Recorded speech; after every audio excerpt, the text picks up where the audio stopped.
The crisp, first-class ticket in her hand felt like a promise, but the laughter from the gate agents turned it into a weapon against her. They saw a 16-year-old black girl, and their minds snapped shut. They saw a misplaced child, not a paying passenger. "Economy is that way, honey." One of them sneered, her voice dripping with false sweetness as she pointed towards the back of the line. They didn't know her name. They didn't know her destination. And they certainly didn't know about the call she was about to make to her father, a man who doesn't just solve problems, he buys them. The air in Terminal 4 of JFK International Airport hummed with a unique kind of organized chaos. It was the sound of 1,000 hurried goodbyes, the squeal of suitcase wheels on polished floors, and the tinny, disembodied voice of the announcer cycling through a list of final boarding calls. For 16-year-old Amara Thorne, it was a familiar symphony. She'd been traveling with her father since she was old enough to have her own passport, crisscrossing the globe for his business meetings and their shared vacations. She knew the rhythm of travel, the quiet confidence required to navigate the bustling arteries of an airport. Today, however, she was traveling alone. It was a rite of passage of sorts.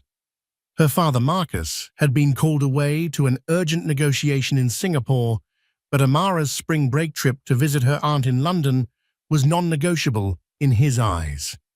"You've earned this break, princess," he'd said, his voice a warm, reassuring balm over the phone. "You know the drill. First-class, door-to-door service. You'll be fine." And she was right up until she reached Gate B23, where a Send Air Flight 117 to London Heathrow was boarding. Amara clutched her carry-on, a stylish but understated leather duffel bag, and her phone, where her boarding pass was displayed in the airline's app.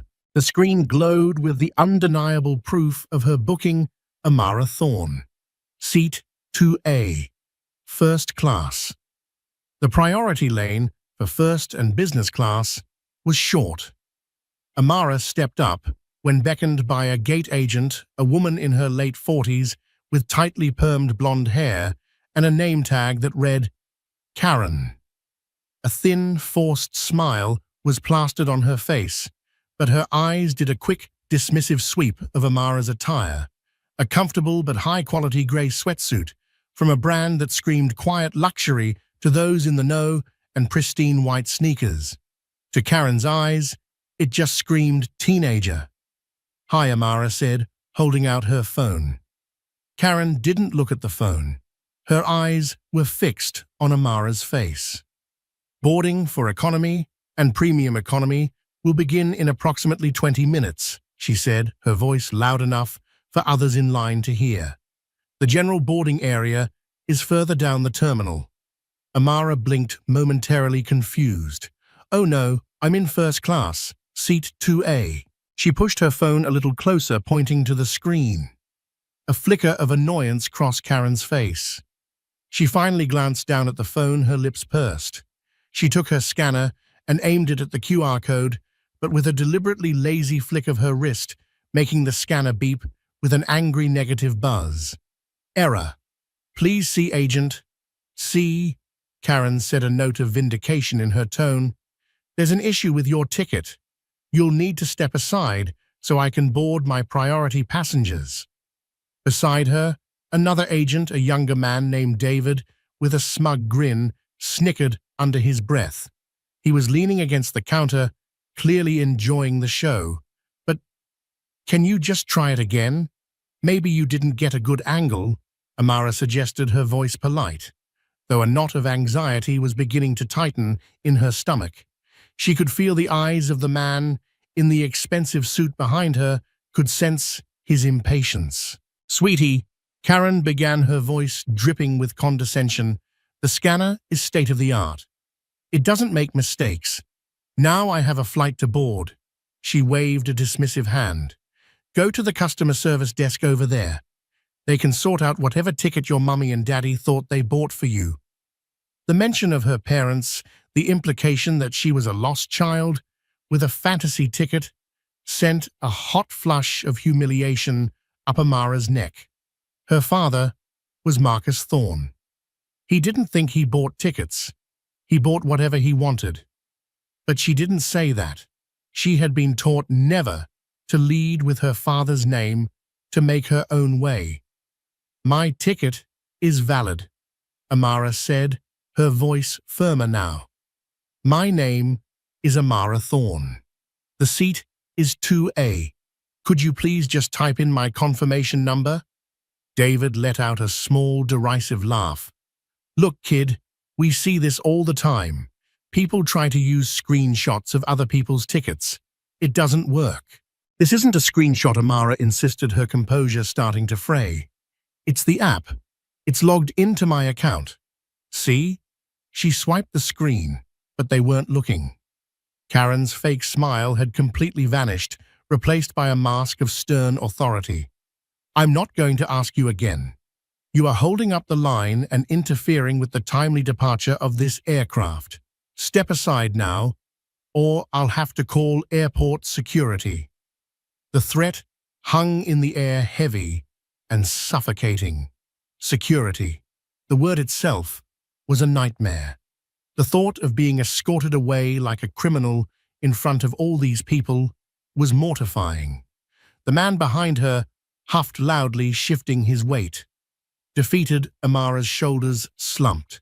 She took a step back from the counter, the shame burning her cheeks. As she moved away, she heard Karen say to David, loud enough for her to hear clearly, "The nerve of some people. Thinks a sweatsuit and a fake boarding pass gets you into first class. Unbelievable." David chuckled. "Probably trying to make a TikTok video. I snuck into first class, and this happened." Their laughter followed her as she walked away, each note a small, sharp sting. She found a quiet spot, against a pillar, away from the judging eyes of the boarding line. She felt small, invisible, and deeply, profoundly disrespected. They hadn't just denied her boarding. They had denied her dignity. They had looked at a young black girl and seen a problem, a fraud, an impossibility. Her hands trembled as she pulled up her contacts and pressed the one labeled Dad. He would be on a conference call probably halfway across the world, but he had one rule: she could call him any time, for any reason, and he would answer. The phone rang once. "Amara, is everything okay, princess?" His voice, a deep and resonant baritone, was instantly calming. Tears she hadn't realized were welling up began to spill over. "Dad," she choked out, her voice thick with emotion. "They won't let me on the plane." Marcus Thorne sat in a sterile, glass-walled conference room overlooking the glittering expanse of Marina Bay in Singapore. Across the polished mahogany table, 3 executives from a rival tech conglomerate shifted uncomfortably in their seats. They had been trying to outmaneuver him on a multi-billion-dollar acquisition for weeks, and Marcus had them exactly where he wanted them. He was a predator in a bespoke suit, patient and utterly in control. His phone, a sleek, custom-built device, lay face down on the table. It was a rule: no interruptions during final negotiations. But there was one exception to that rule: Amara. When the phone vibrated, a specific subtle pulse, only he would recognize, he didn't hesitate. He held up a single hand, a silent command that instantly halted the nervous chatter of the executive mid-sentence. "One moment, gentleman," Marcus said, his voice smooth as silk. He picked up the phone, his thumb swiping to answer before it even reached his ear. His entire demeanor shifted in a nanosecond. The ruthless corporate titan vanished, replaced by the focused concern of a father. "Amara, is everything okay, princess?" The sound that came back through the receiver twisted something in his gut. It was the sound of his daughter trying and failing to be strong. A choked sob, thick with a humiliation that traveled 10,000 miles and struck him like a physical blow. "Dad, they won't let me on the plane." Marcus stood up and walked to the floor-to-ceiling window, turning his back on the baffled executives. His posture was ramrod straight, his knuckles white, as he gripped the phone. "Slow down," he said, his voice a low, controlled rumble. "Tell me exactly what happened." Through her tears, Amara recounted the entire incident. She told him about Karen's sneer, David's snicker, the deliberate miss of the scanner, the public accusation of fraud, and the final galling threat to call security. She relayed their words, the condescending sweetie, the assumption about her mummy and daddy, the cruel laughter. With every word, the temperature in the room seemed to drop. Marcus was silent, listening with an unnerving stillness. He wasn't just hearing a story, he was collecting data. Each detail was a piece of evidence, a nail being hammered into a coffin that someone as yet unknown to them would soon occupy. "What are their names?" he asked when she finished. His voice was dangerously calm. The woman's name tag said, Karen. The man, I think she called him David. Gate B-23, ascend air flight 117, Marcus stated not as a question, but as a confirmation. He was already committing the facts to memory. "Yes," Amara whispered, "and you are where right now? By a pillar." "They told me to go to customer service." "Don't go anywhere," Marcus commanded. "Don't talk to anyone. Just stay where you are. I'm going to handle this. Look at the gate." "Are they still boarding?" Amara wiped her eyes and peeked around the pillar. "Yes. The man in the suit, who was behind me, is going through now." "Good." A cold, thin smile touched Marcus's lips, an expression that the men in the conference room behind him would have recognized with a shudder. It was the smile he wore right before a corporate dismantling. "Princess, I want you to listen to me. This is no longer about you getting on that plane. It's about ensuring something like this never happens to anyone, ever again. Do you understand? But my trip, Aunt Chloe is waiting for me. You will see your Aunt Chloe. I promise you that. But right now, we're going to teach these people a lesson in cause and effect. Stay on the line. Don't hang up." Marcus turned back to the room. The three executives stared at him, their own high-stakes negotiation forgotten. "Gentlemen," Marcus announced, his tone leaving no room for argument, "our meeting is concluded for today. My head of acquisitions, Mr. Chen, has my full proxy. He will finalize the terms." He pointed a finger at the most senior of the three. "And I would advise you to accept his first offer. My mood has soured considerably." Without waiting for a response, he strode out of the room, phone pressed to his ear. His personal assistant, a hyper-efficient woman named Maria, met him in the hallway, already sensing the shift in urgency. "Get me Robert Sterling on the line." Now Marcus ordered. Robert Sterling was the lead partner of the most aggressive corporate law firm in New York. "Then get me a direct line to the office of the CEO of Ascend Air. I don't want his assistant. I want his private unlisted number. Use whatever resources you need to find it." "Yes, Mr. Thorne." "And Maria," he added, pausing at the elevator, "cancel my return flight. Book me the first available seat on any airline to New York. I don't care what it costs." He stepped into the elevator, still listening to the ambient sounds of the JFK terminal through Amara's phone. He could hear the faint echo of a final boarding call. He imagined his daughter standing alone, trying to make herself small, and a cold, calculated fury settled over him. He had spent his life building an empire from nothing. He had fought his way into boardrooms where no one looked like him, shattered glass ceilings with the force of his intellect and will. He had built a fortress of wealth and influence, not just for himself, but to protect his daughter from the very ugliness she had just experienced. He had thought that a first-class ticket, a symbol of the world he had built, would be her shield. He was wrong. The shield had failed, so he would do what he always did when a tool failed him. He wouldn't just fix it. He would reforge it. He would buy the whole damn factory and melt it down to start again. Amara, he said into the phone, his voice once again the calm, reassuring tone of a father. Don't worry, Daddy's coming home, and we're going to make a few changes. Back at gate B23, Karen and David were high-fiving. They had successfully boarded their flight on time, unencumbered by troublesome teenagers. They were efficient. They were professional.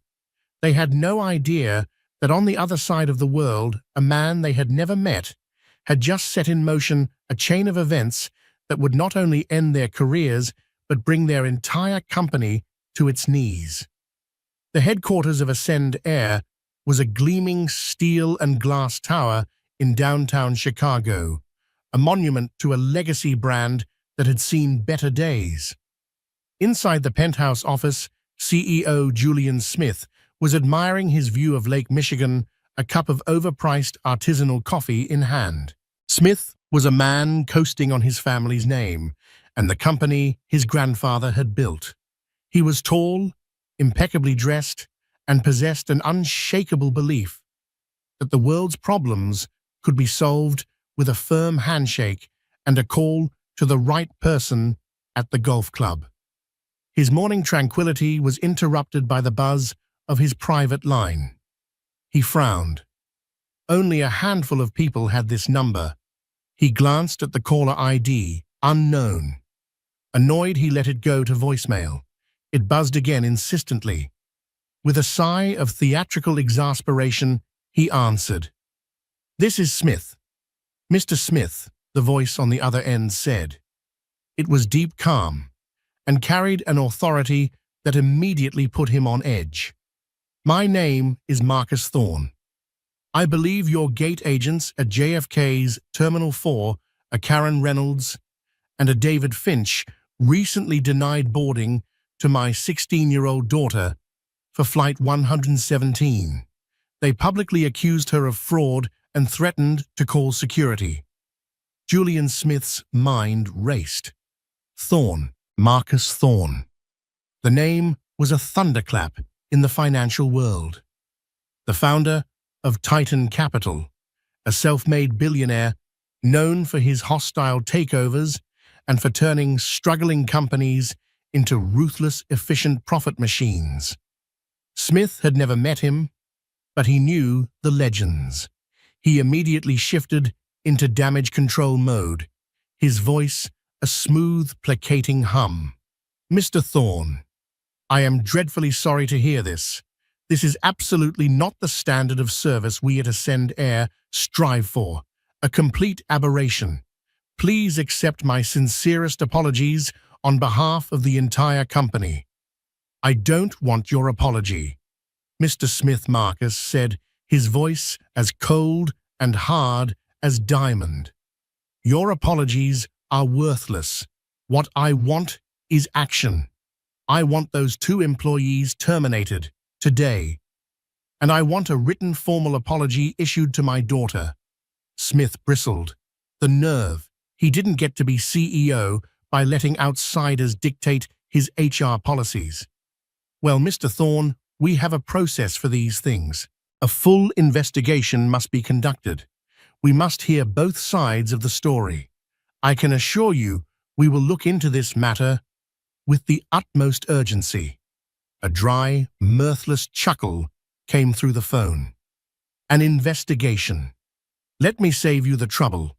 The other side of the story is that your employees engaged in what I can only assume is a racially motivated act of discrimination against a minor. My daughter was a ticketed, confirmed, first-class passenger. Your employees' actions were not just unprofessional, they were malicious. You have until 5 p.m. Eastern Standard Time today to confirm their termination. If I do not receive that confirmation, I will be forced to take further action. Smith's patrician arrogance took over. Further action. Are you threatening me, Mr. Thorne? No, Mr. Smith. I am making you a promise. The line went dead. Julian Smith stood there for a moment, stunned. The audacity. He immediately called his head of operations. Get me the incident report from Flight 117 out of JFK this morning, Gate B23, and get the file on a Marcus Thorne, all of it. An hour later, the report was on his desk. It was thin. Karen Reynolds had logged a minor disturbance. Unidentified teen, attempted to board with invalid ticket, refused to comply with instructions, left voluntarily, no further action needed. It was a footnote, a non-event. Smith relaxed. It was just as he thought. A simple misunderstanding blown out of proportion by an overprotective, new money father who liked to throw his weight around. Fire 2 senior union employees over something so trivial, unthinkable. It would be a logistical and PR nightmare. He instructed his assistant to draft a carefully worded letter to Mr. Thorne, offering a travel voucher for $500 and an assurance that the employees would be counseled on customer service best practices. It was the standard corporate brush-off. He sent it via courier and considered the matter closed. He had a tea time to think about. Meanwhile, in a temporary command center set up in his New York penthouse, Marcus Thorne was not thinking about golf. He was flanked by Robert Sterling, his lawyer, and a team of elite financial analysts. The couriered letter from Smith arrived and was dismissed without being fully read. The $500 voucher was met with contemptuous silence. The clock ticked past 5:00 p.m. Est. Marcus looked at his team. He chose poorly, he said simply. The first move was silent but seismic. Using a series of shell corporations and third-party brokers, Titan Capital began to buy up Ascend Air stock. They didn't go for large, obvious blocks that would trigger alarms. They initiated a creeping takeover, purchasing thousands of small parcels of shares on the open market. It was a death by 1,000 cuts. Ascend Air was vulnerable. Marcus's team had done their due diligence in a matter of hours. The airline was saddled with debt, its fleet was aging, and its stock had been underperforming for 3 quarters. It was ripe for the pluck. By the time the markets closed in New York, Titan Capital, through its anonymous proxies, had acquired 4.9% of Ascend Air's outstanding shares, just below the 5% threshold that would require a public disclosure filing with the SEC. They were a ghost, a phantom shareholder, but they already had a significant foothold. The next morning, Marcus initiated Phase 2. He leaked an anonymous tip to a prominent financial journalist he kept on his payroll, a whisper about a potential hostile takeover of a major but struggling U.S. airline. He didn't name Ascend, but he provided enough detail about its financial weaknesses that any savvy analyst would connect the dots. The story broke just as the market opened. Ascend Air's stock, previously stagnant, began to churn. Speculators and arbitrageurs smelling blood in the water began buying up shares, hoping to sell them at a premium to the eventual bidder. The price started to climb, and the trading volume spiked. In his Chicago office, Julian Smith saw the stock ticker and felt a knot of dread. It couldn't be a coincidence. He called his CFO. "What the hell is going on with our stock? We don't know." Julian. Trading volume is through the roof. Someone is buying, but we can't see who. It's all being done through dozens of different brokerage houses. It's a sophisticated attack. Julian's mind flashed back to the phone call. I will be forced to take further action. The promise. He sank into his chair. The view of the lake suddenly looking ominous. This wasn't about a rude gate agent anymore. This was a war. And he had a horrifying feeling that he had just shown up to a gunfight armed with a strongly worded letter. Over the next 2 weeks, the atmosphere inside Ascend Air's headquarters went from anxious to funereal. The stock price was a runaway train climbing erratically on pure speculation. Every financial news network was abuzz with rumors of the phantom acquirer targeting the venerable but wounded airline. Julian Smith was living a nightmare. He had hired a top-tier investment bank to identify the buyer and mount a defense, but it was like trying to catch smoke with a net. Marcus Thorne's financial architecture was a fortress of anonymity. The pressure created fissures within the company. Board members, their own fortunes tied to the company's stock, were calling Julian at all hours, demanding answers he didn't have. Who is this Julian? What is their goal? Are you going to let them steal this company out from under us?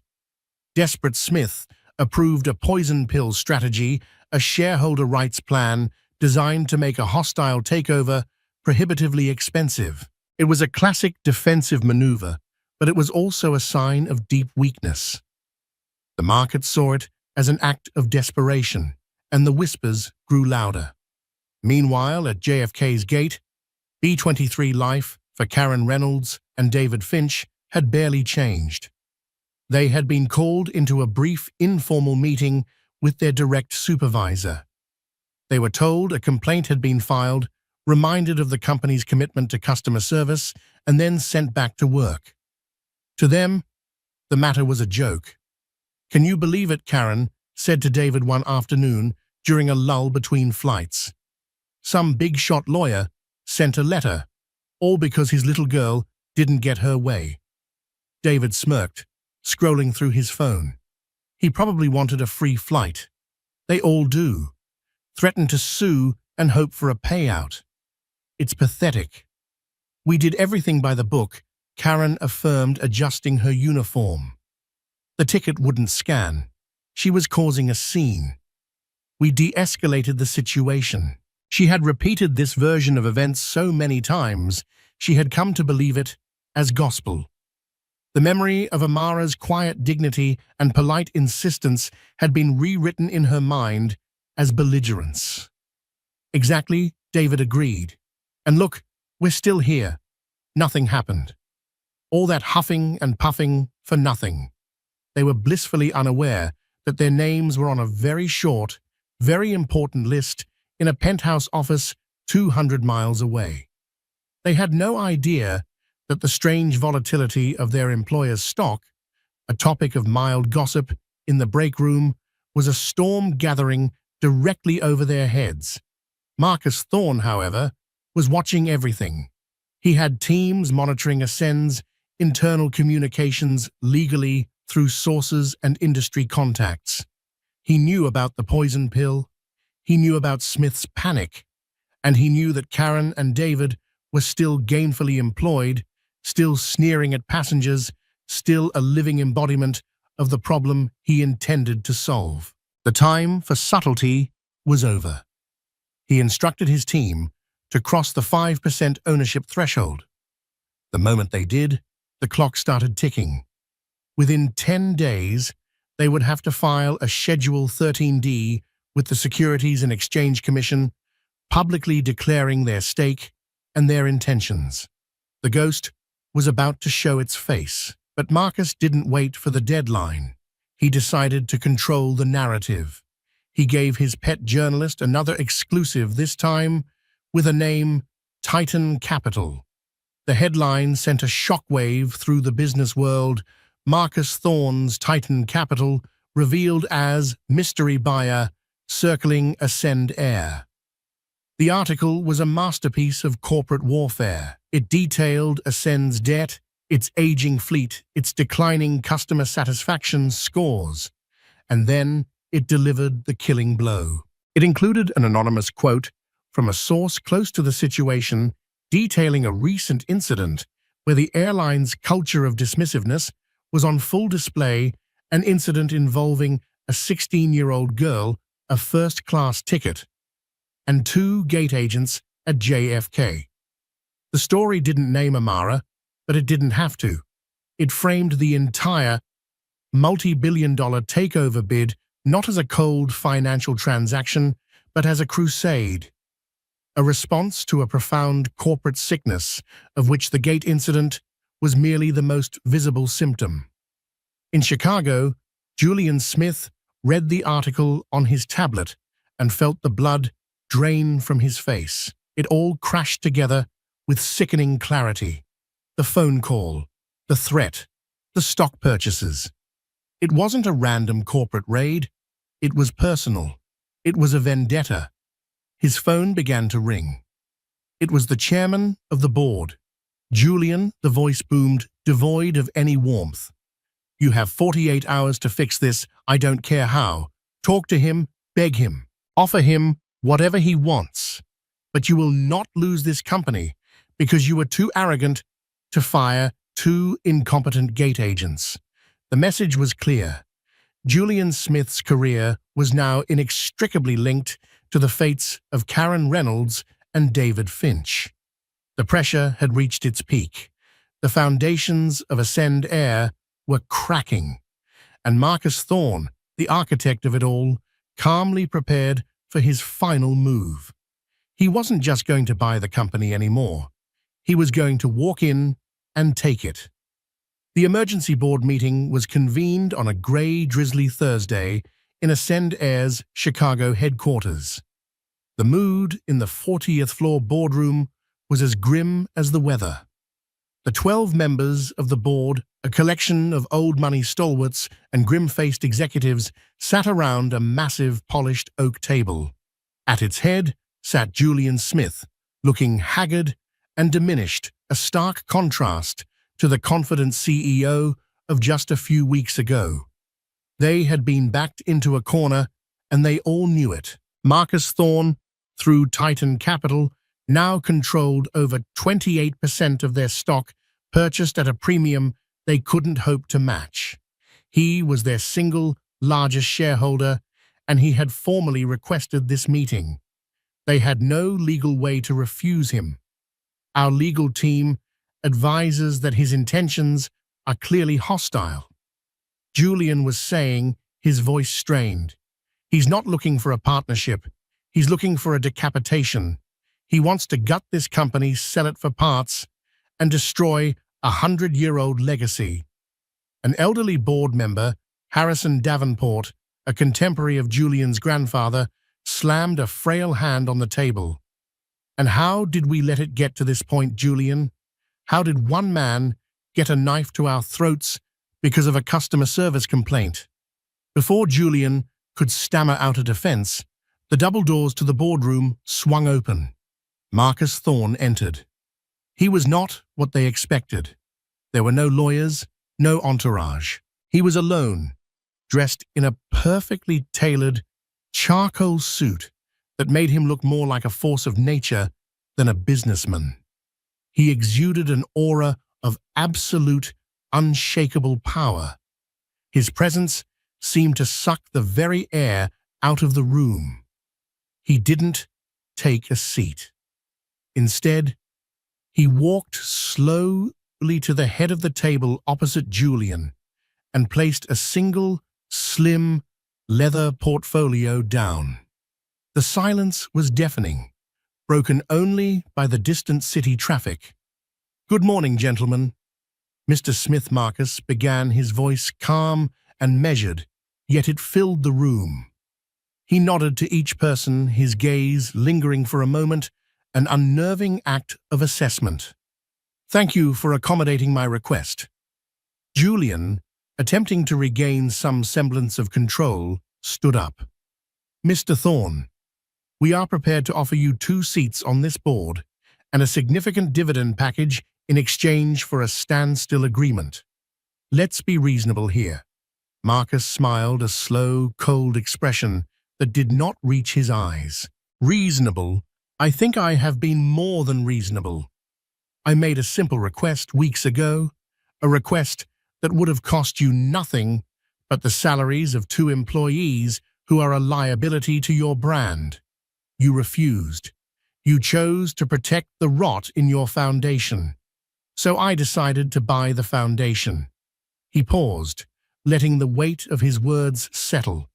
As of 8:15 this morning, through a series of block trades with institutional shareholders who have lost faith in your leadership, Titan Capital, and by extension myself, now controls 51.7% of Ascend Air.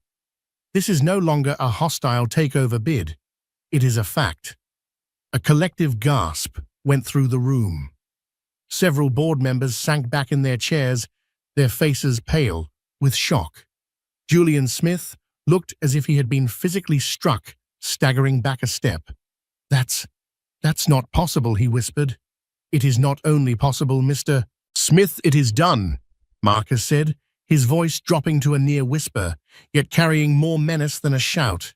"This meeting is no longer a negotiation. It is a notification." He opened his portfolio. The first order of business under new majority ownership is a complete restructuring of the board and executive leadership. Effective immediately, Mr. Smith, you are relieved of your duties as Chief Executive Officer. Your position is terminated. He looked around the table. Mr. Davenport, Mr. Harris, Ms. Albright, your resignations are also accepted, effective immediately. The rest of you will tender your resignations, and they will be considered on a case-by-case basis depending on your cooperation. He then slid a single sheet of paper across the polished table toward the stunned company secretary. The second order of business, a press release, to be issued within the hour. The secretary picked it up, her hands trembling as she read. Marcus addressed the shell-shocked room. "Let me be clear about why we are all here. This is not about stock prices or market capitalization. It's about a promise. Every time you sell a ticket, you sell a promise of safety, of service, of respect. Your company broke that promise." His voice grew harder, the personal fury finally surfacing from beneath the corporate ice. "You broke it when your employees, Karen Reynolds and David Finch, saw a 16-year-old black girl and decided she didn't belong. You broke it when they humiliated her, accused her of being a thief, and threatened her. You broke it when you, Mr. Smith, received a personal call from a concerned father and dismissed it as a nuisance. You didn't see a customer to be valued, you saw a problem to be managed."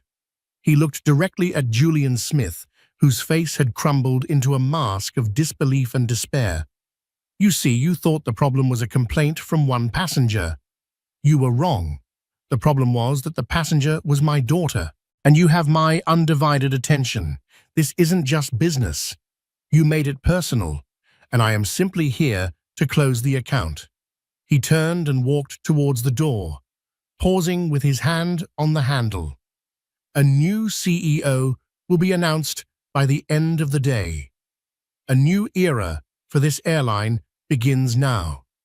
An era of accountability. You would all do well to remember that."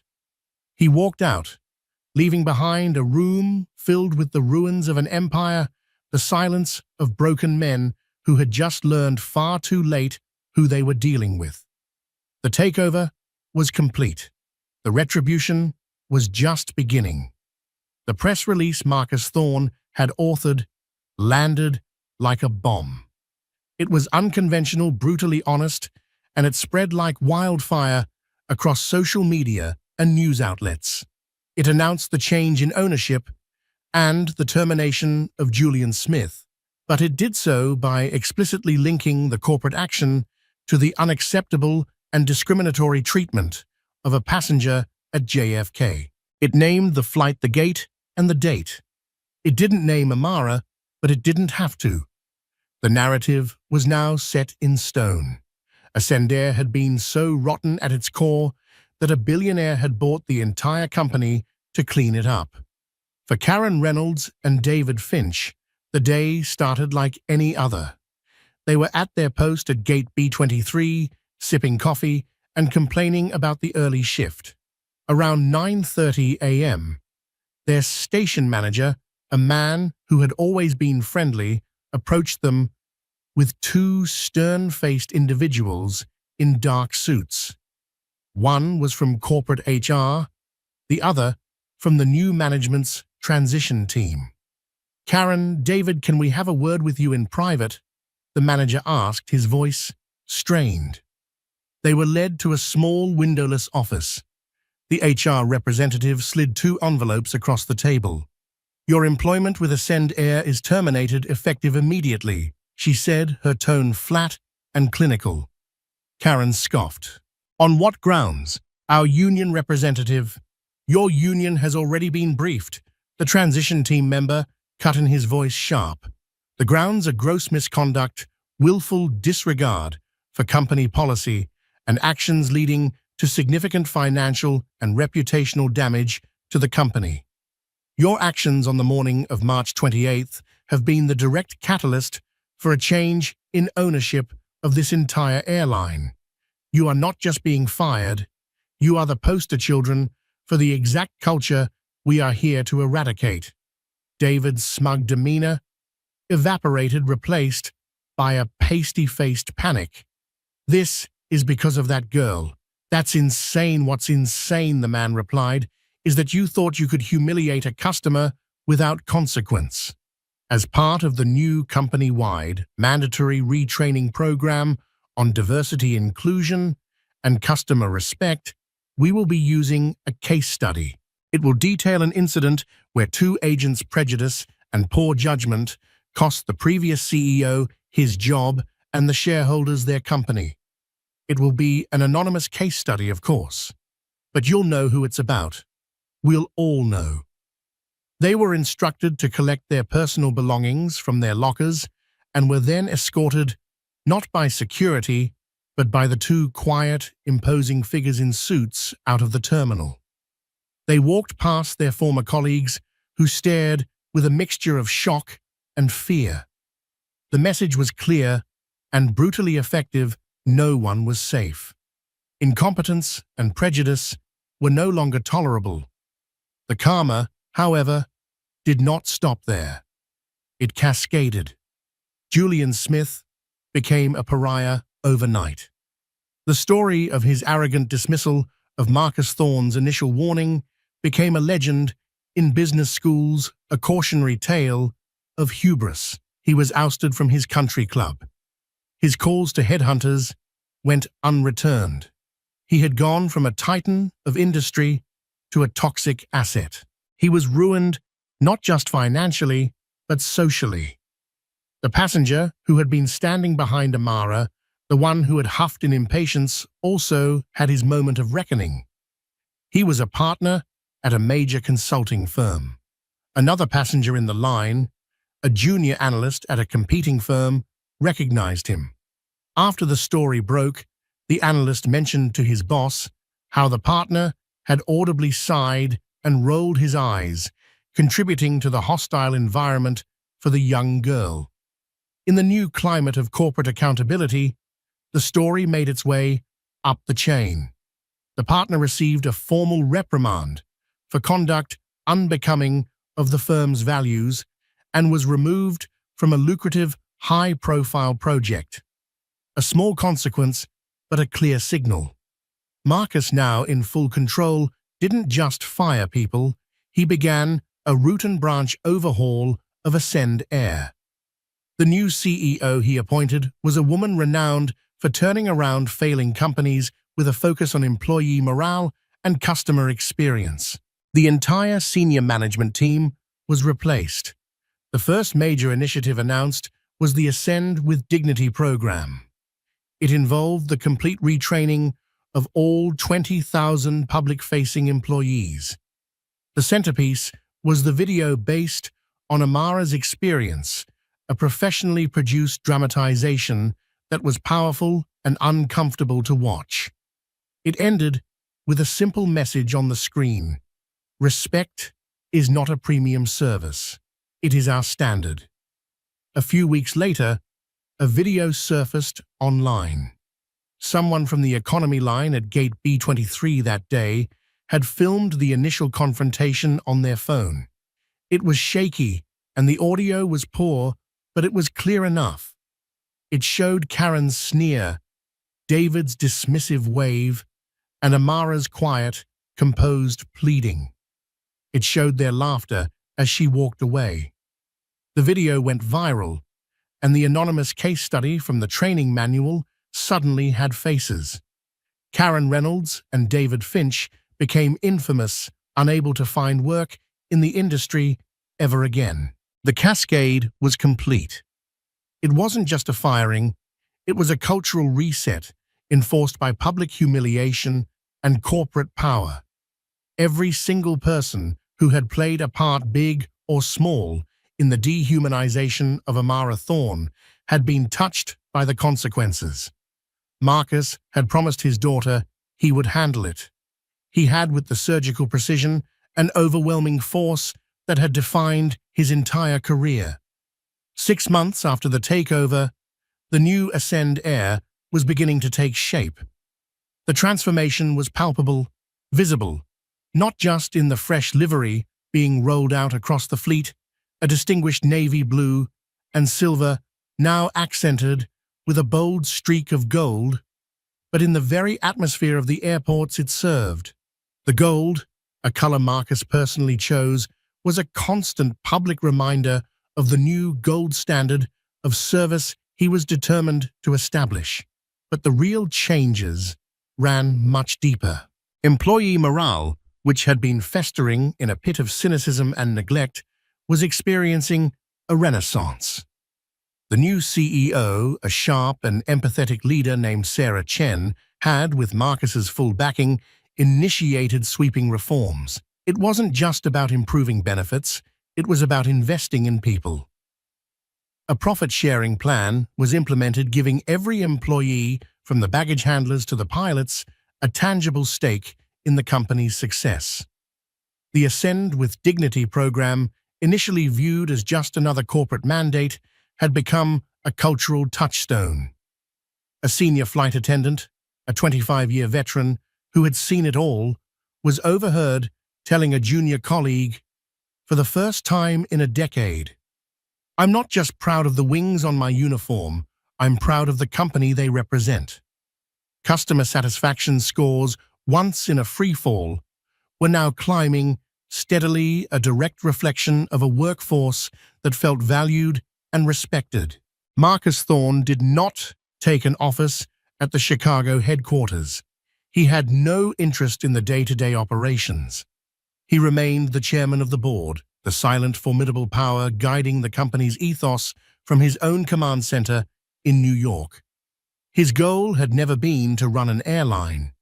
It had been to correct a systemic failure so decisively that it would serve as a permanent lesson. He had turned a personal wound into a corporate mission. The most profound and significant change, however, was not unfolding in boardrooms or on balance sheets. It was unfolding within Amara. The incident had irrevocably altered the trajectory of her young life. The sharp sting of humiliation had tempered into a quiet, resilient strength. She had been given a front-row seat to one of the most brutal and effective corporate takeovers in modern history, but what she saw wasn't just vengeance.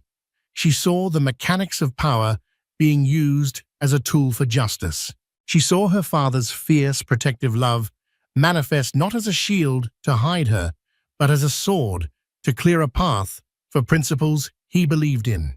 She realized that real power wasn't just the ability to acquire things, but the will to enact profound and lasting change. One rainy evening, she found her father in his vast home office, poring over detailed passenger feedback reports, a granular task the old Ascend Air CEO would have delegated into oblivion. "Dad," she said, her voice steady, "I've been thinking." Marcus looked up, swiveling his chair away from the glowing screens to give her his undivided attention. "About what, princess?" about what comes next. You fixed the company, you tore down the old house and built a better one. But what about the ground it was built on? The bigger problem, the reason it happened in the first place. Go on, he encouraged, leaning forward, sensing this was a pivotal moment. Those agents, Karen and David, they didn't see a first-class passenger with a valid ticket. They saw a black kid, and their minds just shut. They assumed I was a problem, a fraud. That same thing happens every day, everywhere, not just in airports. What if we could do something about that? A slow, deeply proud smile spread across Marcus's face. This was the true victory. Not a daughter made timid by the world's ugliness, but one galvanized by it. "What do you have in mind?" he asked, his voice gentle. Together, over several weeks, they architected a new entity. It was ambitious, meticulously planned, and deeply personal. Funded by a mandated 10% of Ascend Air's annual profits, they established the Amara Thorne Foundation for Young Navigators. Its mission was twofold and revolutionary. First, it would provide extensive scholarships and travel grants for minority and underprivileged youth, giving them access to global leadership summits, STEM camps, arts programs, opportunities that often remained behind invisible walls. It was designed to place them in the very rooms and on the very planes where they might be underestimated, but to arm them with the confidence and unshakable support of the foundation. Second, the foundation would become a think tank, developing and distributing advanced educational curricula for corporations. Focusing on identifying and dismantling unconscious bias, it would create actionable strategies for building diverse talent pipelines that led all the way to the C-suite. The spectacular turnaround of Ascend Air would be its core case study. Amara, with a board of advisors composed of industry titans, hand-picked by her father, became the face, heart, and driving force of the foundation. At 17, she was its junior director. She found her public voice speaking with an eloquence and passion that captivated audiences at conferences and youth summits. She was no longer just Marcus Thorne's daughter, a footnote in a billionaire's story. She was a leader in her own right, forging a new legacy from the embers of a single, searing moment of disrespect. A year to the day, after the incident at JFK, Marcus and Amara stood on the tarmac at a private hangar.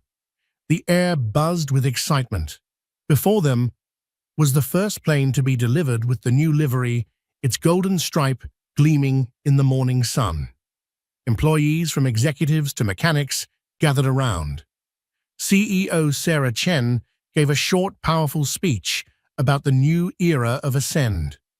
Then she invited Amara to the podium. Amara looked out at the sea of faces, and with a clear, confident voice, she spoke not of anger or humiliation, but of purpose. She spoke of turning pain into a promise. Then she shattered a bottle of champagne against the landing gear, christening the plane. Its name, painted elegantly beneath the cockpit window, was the Amara.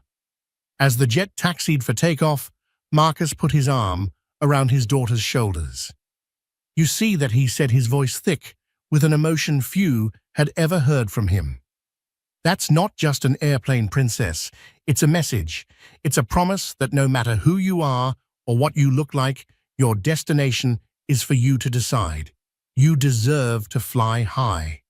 Amara leaned her head on her father's shoulder, watching the plane ascend until it was just a glint in the vast blue sky. The shame of that day at Gate B-23 was a ghost, a distant catalyst for a future grander than any single trip.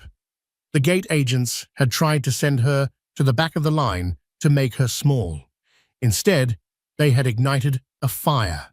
And now, they had inadvertently sent her and the countless others she would now lift up, soaring into a new horizon. The score was settled. The karma was absolute. A new, better legacy was just beginning its ascent. That single moment of disrespect at the gate set off a chain reaction that no one could have predicted. It wasn't just about revenge. It was about a fundamental shift in power. It's a powerful reminder that dignity is not negotiable, and that sometimes the quietest people in the room have the loudest influence. The story of Amara and Marcus Thorne shows us that true strength isn't just about fighting back. It's about rebuilding something better from the ashes of disrespect.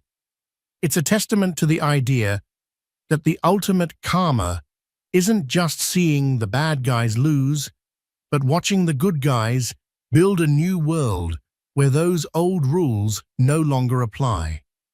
What did you think of Marcus Thorne's response? Was it the ultimate boss move or too extreme? Let us know your thoughts in the comments below. If this story resonated with you, please give this video a like, share it with someone who needs to see it, and don't forget to subscribe for more real-life drama stories.